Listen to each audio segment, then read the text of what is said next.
সীতাকুণ্ড সমুদ্রপৃষ্ঠ থেকে প্রায় 1020 ফুট উচ্চতায় অবস্থিত এক অপরূপ সৌন্দর্যের লীলাভূমি, যার অবস্থান বন্দরনগরী চট্টগ্রাম জেলার ঠিক পশ্চিম হিল রেঞ্জে। প্রায় 70 কিলোমিটার দৈর্ঘ্যের এই সুউচ্চ পাহাড়টির সর্বোচ্চ চূড়া হিসেবে ধরা হয় চন্দ্রনাথ পাহাড়কে, যার চূড়ায় দাঁড়ালে আপনি উপভোগ করতে পারবেন এক অন্যরকম নৈসর্গিক সৌন্দর্য। পাহাড় থেকে সমতল, ঝর্ণা থেকে সমুদ্র, কি নেই এখানে। প্রকৃতি যেন তার আপন মনে সাজিয়েছে এই স্থানটিকে। এখানে আরও রয়েছে সহস্রধারা ঝর্ণা, গুলিয়াখালী সমুদ্র সৈকত, চন্দ্রনাথ পাহাড়, মহামায়া লেক ও মিরসরাইয়ের মেলখুম টেলস সহ আরও অসম্ভব সুন্দর কিছু জনপ্রিয় পর্যটন স্পট, যার নৈসর্গিক সৌন্দর্যে আপনি মুগ্ধ হতে বাধ্য। আজকের এই ভিডিওতে আপনাদের দেখানোর চেষ্টা করেছি কিভাবে ঢাকা থেকে একদম কম খরচে এবং সহজ উপায়ে ট্রেনে চড়ে সীতাকুণ্ড আসতে পারবেন। আরও দেখাবো কিভাবে সবগুলো স্পট ঘুরে দেখবেন, কোথায় এবং কখন গেলে সবচেয়ে সেরা ভিউ পাবেন, আর স্থানীয় সিন্ডিকেট এড়াতে আপনাকে ঠিক কি করতে হবে। সেই সাথে ভিডিওতে দিয়েছি এমন একটি বিশেষ টিপস যা আপনার এই ভ্রমণকে আরও বেশি রোমাঞ্চকর করে তুলবে, এবং দেওয়ার চেষ্টা করেছি এই সীতাকুণ্ড ভ্রমণের একটি পূর্ণাঙ্গ ভ্রমণ গাইডলাইন। এছাড়াও কোথায় থাকবেন, কোথায় খাবেন, কিভাবে অটো কিংবা সিএনজি ভাড়া করবেন, এ সকল বিষয়ের খরচ সহ বিস্তারিত ধারণা দেওয়ার চেষ্টা করেছি। তাই দেরি না করে চ্যানেলটি সাবস্ক্রাইব করে চলুন শুরু করা যাক আজকে আমাদের রোমাঞ্চকর যাত্রা।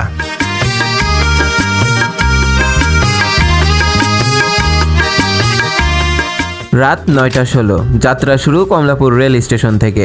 আমরা এখন রয়েছি ঢাকা কমলাপুর রেল স্টেশনে। পৃথিবীর সবথেকে সুন্দর বিষয় হলো প্রকৃতি, আর এই প্রকৃতির কাছ থেকে উপভোগ করতে আমরা বেরিয়ে পড়েছি এক নতুন ট্রাভেলিংয়ে। যারা সীতাকুণ্ড যেতে চান তাদের অবশ্যই চট্টগ্রাম মেল ট্রেন ব্যবহার করতে হবে। ট্রেনটি ধরতে হলে প্রথমেই আপনাকে কমলাপুর রেল স্টেশনে আসতে হবে। কেউ চাইলে বিমানবন্দর বা টঙ্গী স্টেশন থেকে উঠতে পারেন, তবে আমরা বলবো কমলাপুর রেল স্টেশন থেকেই ওঠা ভালো হবে। কমলাপুর রেল স্টেশনে গিয়ে আপনাকে 19 নম্বর কাউন্টার খুঁজে বের করতে হবে। এখান থেকেই চট্টগ্রাম মেল ট্রেনের টিকিট কাটা যায়। টিকিটের মূল্য পড়বে 125 টাকা, এবং কোন ট্রেন কখন ছাড়বে তা দেখতে পারবেন স্টেশনের মনিটরে। ট্রেনটি অনেক আগে থেকেই 1 নম্বর প্ল্যাটফর্মে দাঁড়িয়ে থাকে, তাই আগে গেলে ভালো সিট পাওয়া সহজ হবে। আমরা যেহেতু ছুটির দিন গিয়েছিলাম তাই স্টেশনে ভিড় ছিল প্রচণ্ড, তাই ছুটির দিন এড়িয়ে যাওয়া সব থেকে ভালো সিদ্ধান্ত হবে। চট্টগ্রাম মেল ট্রেনে সিট নাম্বার থাকে না, তাই যে আগে ট্রেনে উঠবে সে আগে সিট পাবে, ফলে সময় মতো স্টেশনে উপস্থিত থাকায় অত্যন্ত গুরুত্বপূর্ণ। রাত 11:45 ট্রেন ছাড়ল গন্তব্যের পথে। আমাদের হাতে অনেক সময় থাকায় আমরা বাইরে কিছুটা আড্ডা দিয়েছিলাম। ট্রেন ছুটে চলেছে নীরব রাত্রির বুকে। আলো ছায়ার খেলা চলছে বাইরে, একদিকে নিস্তব্ধতা, অন্যদিকে ঝাপসা আলো জেগে থাকা শহর গ্রাম। রেল লাইনের বারবারই ছুটে চলছে বিদ্যুতের খুঁটি, মাঝে মধ্যে ট্রেনের হুইসেল। সব মিলিয়ে মনে হয় যেন সময় থেমে গেছে, আর আমরা হারিয়ে যাচ্ছি এক অন্যান্য স্বপ্নের ভেতর। রাত্রের ট্রেন যাত্রা ঘুম নয়, বরং আনন্দের আরেক নাম। ট্রেনের বগির এক কোণে বসে শুরু হলো গানের আসনা। জানালার বাইরে কালো রাত আর তারার ঝিলিক, আর ভিতরে মন ভরানো আড্ডা। এই স্মৃতি থাকবে সারা জীবন।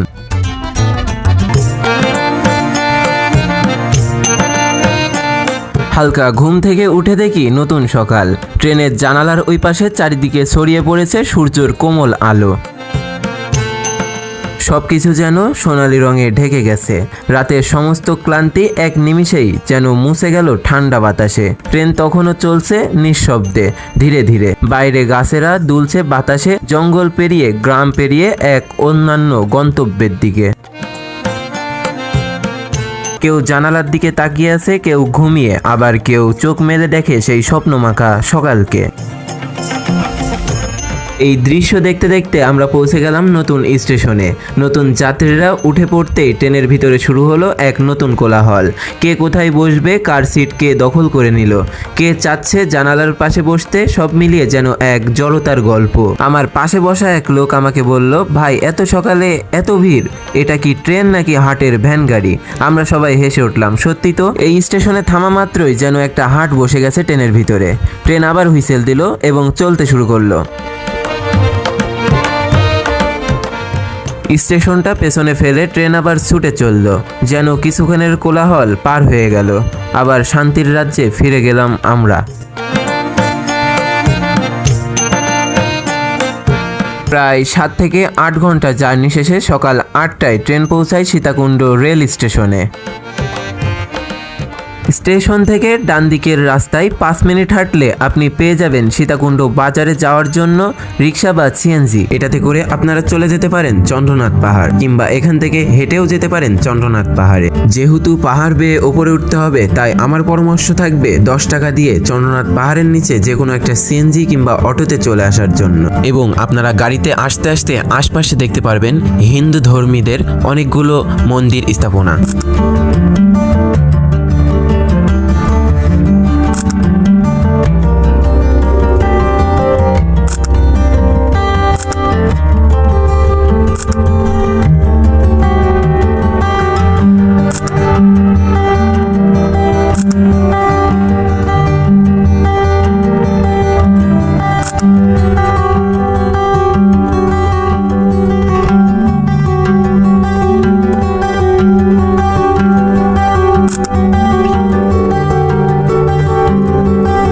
অবশেষে রিকশাওয়ালা মামা আমাদেরকে নিয়ে চলে আসেন চন্দ্রনাথ পাহাড়ের নিচে। রিকশাওয়ালা মামা তার পার্সোনাল সমস্যার কারণে আমাদেরকে বাজারের আগেই নামিয়ে দেয়। দোকানগুলোর পাশে দেওয়া আছে একটি পোস্টার, যেখানে সীতাকুণ্ডর পর্যটন স্থানগুলো উল্লেখ করা আছে। আপনারা চাইলে এখান থেকে দেখে নিতে পারেন। লাঠি কত করে? 30 টাকা। ঘুরে এসে ব্যাগ দিবেন 20 টাকা, রিটার্ন 10 টাকা ভাড়া। ঘুরে এসে ফেরত দিলে, মানে ভালো অবস্থায় ফেরত দিলে 20 টাকা ফেরত দিবেন, তাহলে ভাড়া হয় 10 টাকা। আচ্ছা, আমরা এখান থেকে লাঠি, শুকনো খাবার, পানি, খাওয়ার স্যালাইন এবং অন্যান্য সকল প্রয়োজনীয় জিনিসপত্র ক্রয় করে পাহাড়ে ওঠার জন্য রওনা দিই। এবং যেতে যেতে দেখা মিলে অনেক পর্যটকদের সাথে। সবাই ব্যস্ত পাহাড়ে ওঠার জন্য। পাহাড়ে ওঠার অস্থিরতায় কারোরই মনে ছিল না সকালের নাস্তা করার কথা। তাই আমরা পাহাড়ে ওঠার আগে বাঁ সাইডে একটি হোটেল দেখতে পাই। আমরা ভিতরে প্রবেশ করে তাদের মেনু কার্ড সম্পর্কে কথা বলছিলাম, তখনই চোখে পড়ে গরম গরম পরোটা ভাজতেছে। তাই আমাদের সকলের সিদ্ধান্ত, আমরা সকালের নাস্তা করব পরোটা এবং গরম সবজি দিয়ে। বলে রাখা ভালো, এখানে টিউবওয়েলের পানি পাবেন না, তাই আপনাদের মিনারেল পানি কিনে খেতে হবে। আমরা পার পারসন সকালের নাস্তা সারি মাত্র 60 টাকা দিয়ে। আমরা খাওয়া দাওয়া ও কেনাকাটা শুরু করে উঠতে থাকি চন্দ্রনাথ পাহাড়ে। যাওয়ার সময় ডান হাতে দেখতে পারবেন সুন্দর কারুকার্যের জিনিস। সামনে উঠতে উঠতে আপনারা পেয়ে যাবেন চন্দ্রনাথ পাহাড়ের ওঠার মেন গেট, এবং ভিতরে গেলেই দেখতে পারবেন সামনে 2টি রাস্তা। আপনারা ডান পাশের রাস্তাটিতে না যেয়ে বাম পাশ দিয়ে হাঁটতে থাকবেন এবং চন্দ্রনাথ পাহাড়ের উদ্দেশ্যে দেখবেন অনেক পর্যটক বাম পাশ দিয়ে হাঁটতে থাকছে। তাদের সাথে যেতে যেতে দেখতে পারবেন বন্যপ্রাণী বানর, এবং এই বানরদের কাছ থেকে সবসময় নিজের ফোন, ব্যাগ ইত্যাদি সেফটিতে রাখবেন। এই উঁচু পাহাড়ের সৌন্দর্য এবং আঁকাবাঁকা রোড ধরে হাঁটতে হাঁটতে সামনে গেলে দেখতে পারবেন অনেকগুলা দোকান আছে, যেখান থেকে আপনি ঠান্ডা পানি, কসমেটিক্স এবং প্রয়োজনীয় যেসব জিনিস লাগবে সবগুলা নিতে পারবেন এখান থেকে। চন্দ্রনাথ পাহাড় বর্তমানে ভ্রমণ পিপাসুদের অন্যতম আলোচিত এক স্থান। কোলাহল মুক্ত নির্জনতা, চারিদিকে সবুজ গাছপালা, বিভিন্ন পশু পাখির ডাক, শীতল বাতাস, পাহাড়ের ওপর থেকে আবছা দেখার সুবিশাল সমুদ্র, এই সব রোমাঞ্চকর অনুভূতি আপনাকে দেবে এই পাহাড়। হিন্দুদের মন্দির আর সুবিশাল সমুদ্র এই পাহাড়কে করেছে অন্যান্য। চন্দ্রনাথ পাহাড়ের ওপরেই চন্দ্রনাথ মন্দির।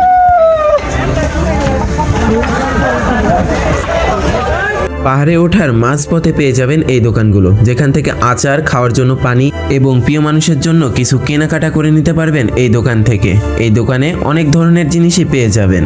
যেতে যেতে চোখে পড়বে এই সুন্দর উঁচু উঁচু পাহাড়গুলো, দেখলেই যেন মন ভরে যায়। আমরা আড্ডা দিতে দিতে উঠতে থাকি সুবিশাল এই পাহাড়ের উপরে।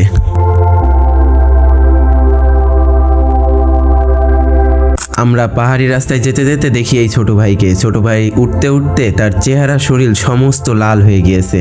সে আর উঠতে না পেরে নিচে নেমে যায়। তাকে দেখে একটু হতাশ হয়েছিলাম, কিন্তু একটু পরেই দেখি একটি আপু পর্যন্ত উঠছে। তখনই মনোবল আরও বেড়ে গেল, কারণ একটি মেয়ে যদি পাহাড়ে উঠতে পারে তাহলে কেন আমরা পারবো না। তাই আবারও রওনা দিলাম পাহাড়ে ওঠার উদ্দেশ্যে।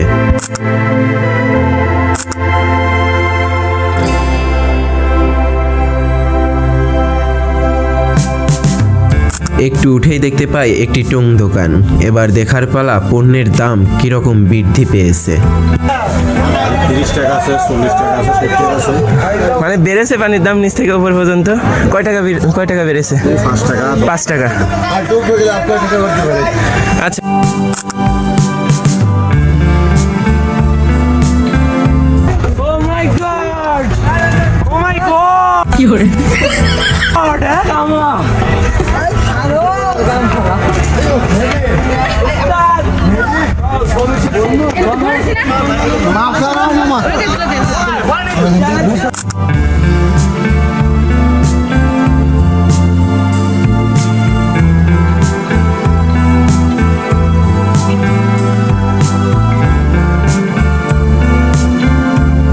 এই পাহাড়ি আঁকাবাঁকা রাস্তায় সবাই উঠতে উঠতে দেখতে পায় একটি বানর তার পরিবারকে নিয়ে আমাদের পথযাত্রা দেখতেছে।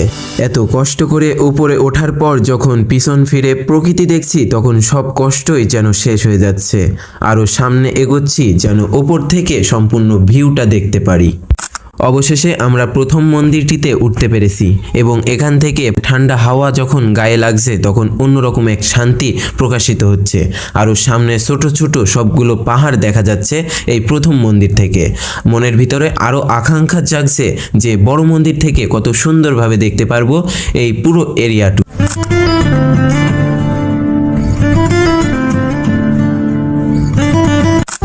দ্বিতীয় মন্দির থেকে একটু হাঁটলে সামনে পেয়ে যাবেন একটি দোকান, যেখানে পাবেন আনারস, পেঁপে, পেয়ারা ইত্যাদি অনেক ধরনের ফলমূল পেয়ে যাবেন এই দোকানে, এবং সেগুলা কিনে যদি আপনি বলেন মাখিয়ে দিতে তাহলে ওনারা আপনাদেরকে মাখিয়ে দিবে। এত উপরে উঠতে উঠতে শরীরের অনেক এনার্জি নষ্ট হয়ে গিয়েছে, তাই আমরা কিছু আনারস খেতে চাচ্ছি। আনারস মাখিয়ে নিয়ে এই প্রকৃতির মাঝে যখন আনারস খাচ্ছি মনের ভিতর একটি অন্যরকম ভালো লাগা কাজ করতেছে।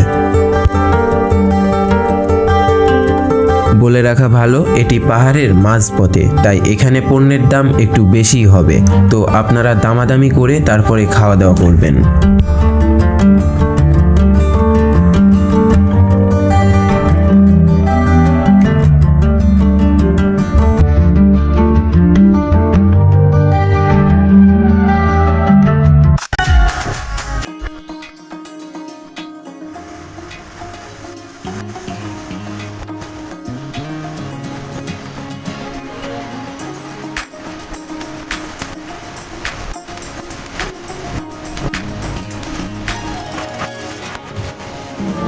সবাই আড্ডা দিতে দিতে আমরা চলে আসি চন্দ্রনাথ পাহাড়ের ভিউ পয়েন্টে, এবং এসে দেখি চন্দ্রনাথ মন্দিরে প্রবেশ করার জন্য বড় একটি গেট নির্মাণ করা হচ্ছে, এবং সামনেই দেখি সবাই ফটোশ্যুট করতে ব্যস্ত। এত সুন্দর প্রকৃতির মাঝে যদি ফটোশ্যুট করে একটি স্মৃতি না রাখতে পারি তাহলে এত দূর উঠাই বৃথা হয়ে যাবে। এখান থেকে যেই ছোট্ট একটি ঘর দেখতে পারতেছেন ওটাই হলো দ্বিতীয় মন্দির, যেখানে আমরা রেস্ট নিয়েছিলাম।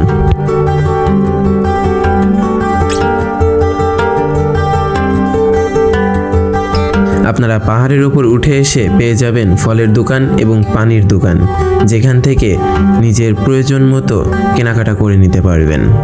পাহাড়ে ওঠার সময় কোনো গাইডের প্রয়োজন নেই, সব সময় কেউ না কেউ উঠবেই, তাই তাদের সাথে দল বেঁধে গল্প করতে করতে উঠে যাবেন। উঠানামা আর সেখানে কিছু সময় থাকা সব মিলিয়ে প্রায় 2 থেকে 2.5 ঘন্টা সময় যথেষ্ট। এত কষ্ট করে উপরে ওঠার পর সব কষ্ট মুহূর্তেই ভুলে যাবেন চন্দ্রনাথ মন্দিরের উপরে উঠে আশেপাশের দৃশ্য দেখার পর। চারপাশে শুধু সবুজ আর সবুজ, যেন কোনো শিল্পী তার নিজ হাতে রং তুলি দিয়ে এঁকেছে। সীতাকুণ্ডের প্রায় পুরোটাই দেখতে পাবেন এখান থেকে। চারিদিকে তাকিয়ে এক ঐশ্বরিক অনুভূতিতে আপনার মন প্রাণ জুড়িয়ে যাবে মুহূর্তেই। চট্টগ্রাম শহর থেকে 37 কিলোমিটার উত্তরে, ঢাকা চট্টগ্রাম মহাসড়ক থেকে 3.5 কিলোমিটার পূর্বে চন্দ্রনাথ পাহাড়ের অবস্থান। এর সর্বোচ্চ চূড়ার উচ্চতা 1152 ফুট। এত কঠিন পথ পাড়ি দিতে হলেও আশেপাশে সবুজে ঘেরা অকৃত্রিম মনোমুগ্ধকর দৃশ্য আপনাকে মুগ্ধ করবে। পাহাড়ে ওঠার ফাঁকে ফাঁকে ছবি তুলে প্রকৃতির সঙ্গে নিজেকে ফ্রেমবন্দি করে রাখতে পারেন। চন্দ্রনাথ পাহাড় এমন একটি স্থান যেখানে শুধু ভ্রমণের উদ্দেশ্যেই মানুষ আসে না, বরং বেশ কিছু লক্ষ্য উদ্দেশ্য নিয়েই ভ্রমণ করেন কেউ কেউ। তার মধ্যে উল্লেখযোগ্য কারণ হলো চন্দ্রনাথ পাহাড়ের সর্বোচ্চ চূড়ায় প্রায় 1152 ফুট, যেখানে উঠলে শুধু প্রাকৃতিক সৌন্দর্যই উপভোগ করা যায় না, বরং 1152 ফুট মানে 310 মিটার পাহাড়ে ওঠার যে রেকর্ড সেটিও অর্জন করা হয়ে যায়। সব মিলিয়ে সীতাকুণ্ডের চন্দ্রনাথ পাহাড় পর্যটকদের জন্য অত্যন্ত চমৎকার স্থান। তবে এই স্থান জয় করা মোটেও সহজ না। চন্দ্রনাথ পাহাড়ের সর্বোচ্চ চূড়ায় পৌঁছাতে পাড়ি দিতে হয় অনেক দুর্গম পথ সিঁড়ি, যেখানে 2200টির বেশিও সিঁড়ি আছে। এই দীর্ঘ পথ পাড়ি দিতে গিয়ে সামান্য ভুল করলেই হতে পারে বিপদ। আর আপনি যদি চন্দ্রনাথ পাহাড় জয় করতে চান তাহলে অবশ্যই আপনাকে শুরু থেকে ধীরে ধীরে উঠতে হবে। তাড়াহুড়া করা মোটেও ঠিক হবে না। আর খুবই সতর্কতার সাথে সিঁড়িগুলোই উঠবেন। পাহাড়ের সর্বোচ্চ চূড়ায় যেতে অনেক সময় লাগবে, তাই ওঠার আগে অবশ্যই পর্যাপ্ত পরিমাণ পানি নিয়ে উঠবেন, কারণ কিছুক্ষণ পর পরই আপনার শরীরে পানি প্রয়োজন হবে। সবশেষে ঘোরাঘুরির পর যখন নিচে নেমে আসবেন এরকম একটি বট গাছ দেখতে পারবেন। এই বট গাছের নিচে অসাধারণ একটি দৃশ্য আপনার জন্য অপেক্ষা করছে।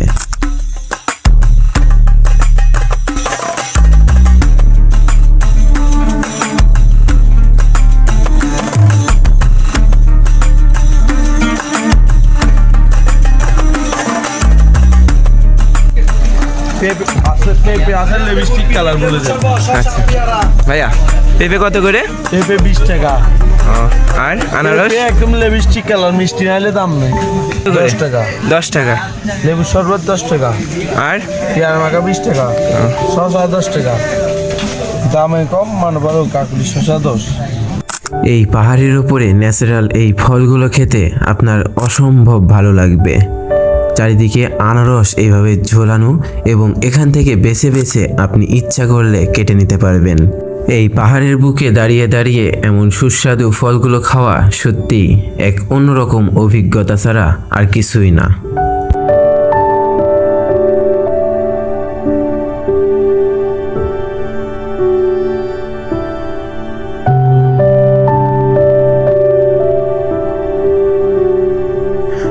আপনারা হয়তো এখন বলতে পারেন, হাঁটুর ব্যথা কোমরের ব্যথা নিয়ে কিভাবে এই সৌন্দর্য দেখব?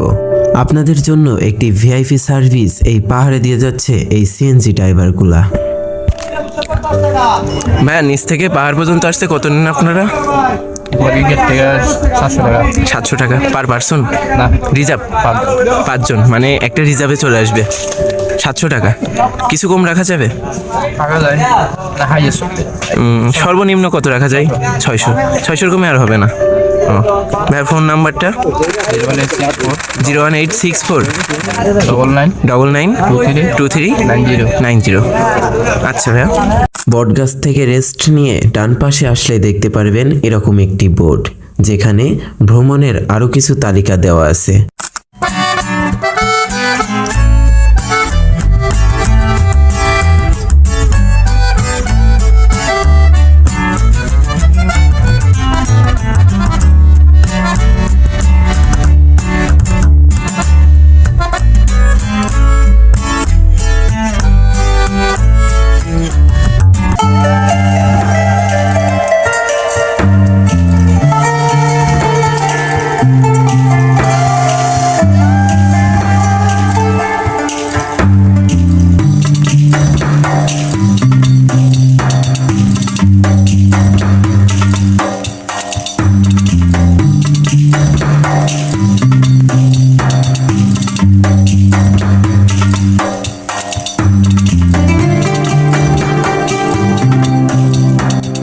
আপনি যখন এরকম একটি পথে আসবেন আপনার ঠিক ভয়ও করবে, আবার ভালো লাগাও কাজ করবে, কারণ ডান সাইডে বড় পাহাড় এবং বাম সাইডে বড় খাদ।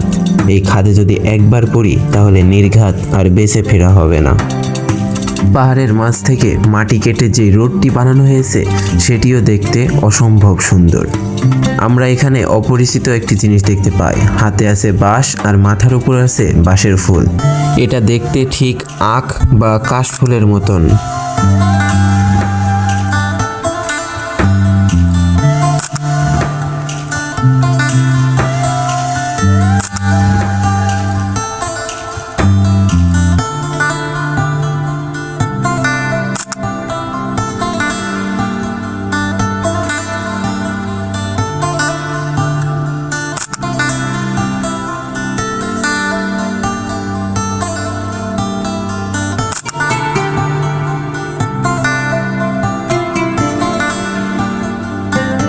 আপনারা ভুল করেও কেউ আমাদের মতন দৌড় দিবেন না, কারণ পাহাড় থেকে নিচে নামার সময় এভাবে দৌড়ালে নিজেকে কন্ট্রোল না রাখতে পেরে খাদের ভেতর পড়ে যাওয়ার সম্ভাবনা আছে।